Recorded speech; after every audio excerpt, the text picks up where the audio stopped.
Saudara Komisi 2 DPR RI menggelar rapat evaluasi dengan pimpinan Dewan Kehormatan Penyelenggara Pemilu (DKPP). Rapat ini digelar usai disahkannya tata tertib baru untuk mengevaluasi pimpinan lembaga negara hasil uji kelayakan dan kepatutan di DPR. Rapat evaluasi Komisi 2 dan pimpinan DKPP ini berlangsung tertutup. Ketua Komisi 2 DPR bilang alasan dilakukan tertutup untuk menjaga martabat pimpinan DKPP. Evaluasi diarahkan pada pimpinan DKPP yang dihasilkan lewat uji kepatutan dan kelayakan di DPR. Salah satu yang disoroti dalam evaluasi ini adalah manajemen pengaduan pemeriksaan dan persidangan di DKPP. Hasil rapat evaluasi nantinya akan diserahkan ke pimpinan DPR. Satu, evaluasi secara institusi kinerja mereka, karena ini adalah peradilan etik kepemiluan. Sebagian tadi bicara juga bagaimana putusan-putusan DKPP.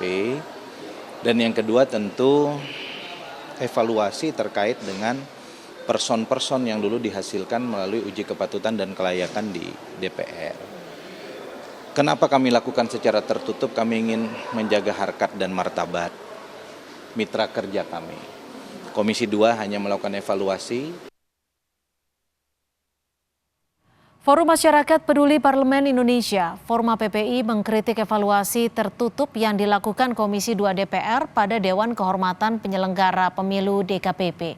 Evaluasi ini dilakukan beberapa hari setelah munculnya aturan tatip DPR yang memberi wewenang DPR mengevaluasi lembaga negara. Ketua Formapi Lusius Karus menyebut, evaluasi oleh Komisi 2 DPR kepada DKPP sebagai langkah pertama untuk menguji keampuhan dari tatip DPR. Melihat proses yang dilakukan oleh Komisi 2, rapat evaluasi ini tidak seperti biasanya dilakukan secara terbuka gitu ya, karena sering sekali penyelenggara pemilu mulai dari KPU, Bawaslu dan DKPP ini dihadirkan di Komisi 2 untuk melakukan evaluasi tahapan penyelenggaraan pemilu ya, dan umumnya itu semua dilakukan secara terbuka.